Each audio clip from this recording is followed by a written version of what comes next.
بسم الله الرحمن الرحيم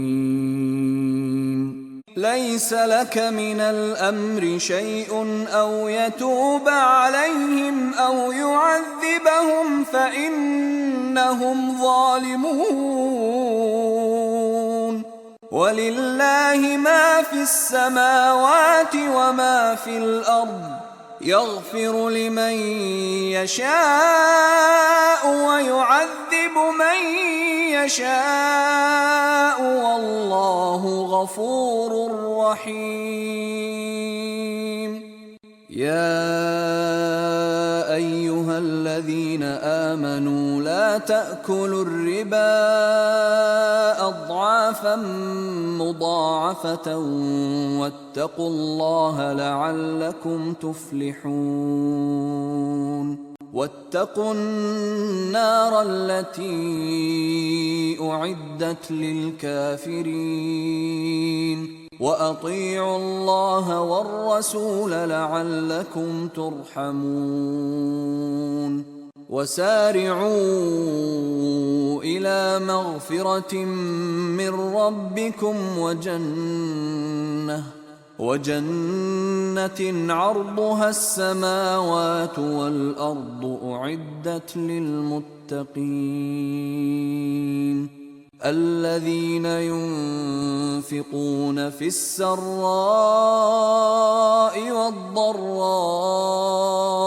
والكاظمين الغيظ والعافين عن الناس والله يحب المحسنين. والذين إذا فعلوا فاحشة أو ظلموا أنفسهم ذكروا الله فاستغفروا لذنوبهم ومن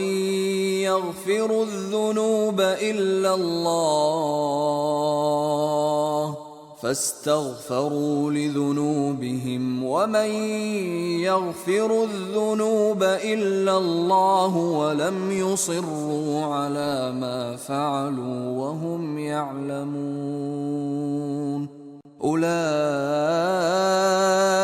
جزاؤهم مغفرة من ربهم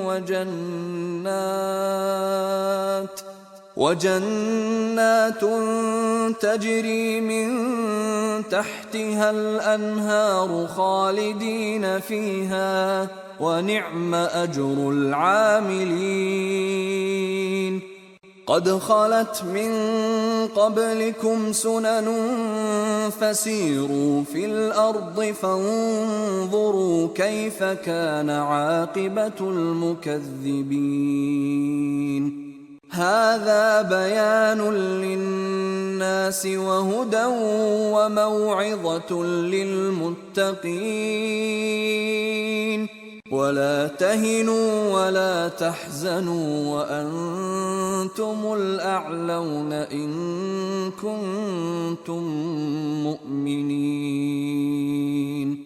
ولقد كنتم تمنون الموت من قبل أن تلقوه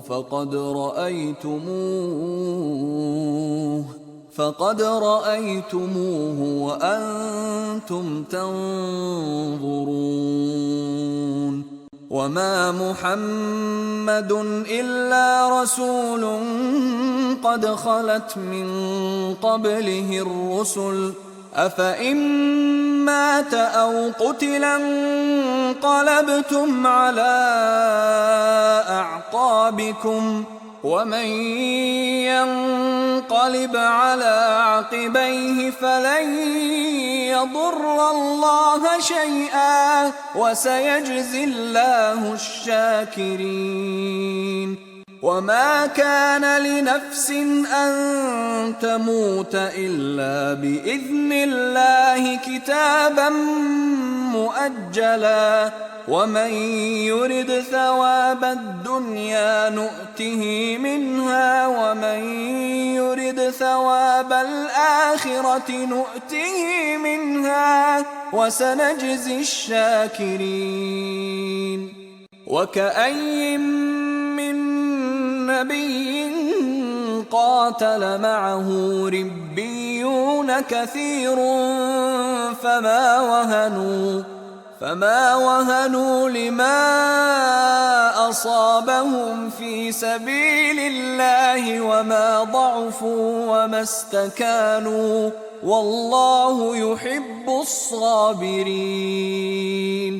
وما كان قولهم إلا أن قالوا ربنا اغفر لنا ذنوبنا وإسرافنا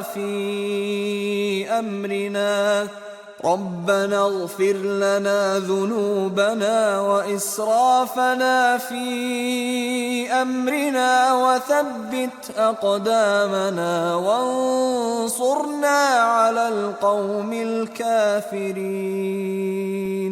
فآتاهم الله ثواب الدنيا وحسن ثواب الآخرة والله يحب المحسنين. يا أيها الذين آمنوا إن تطيعوا الذين كفروا يردوكم على أعقابكم فتنقلبوا خاسرين. بل الله مولاكم وهو خير الناصرين.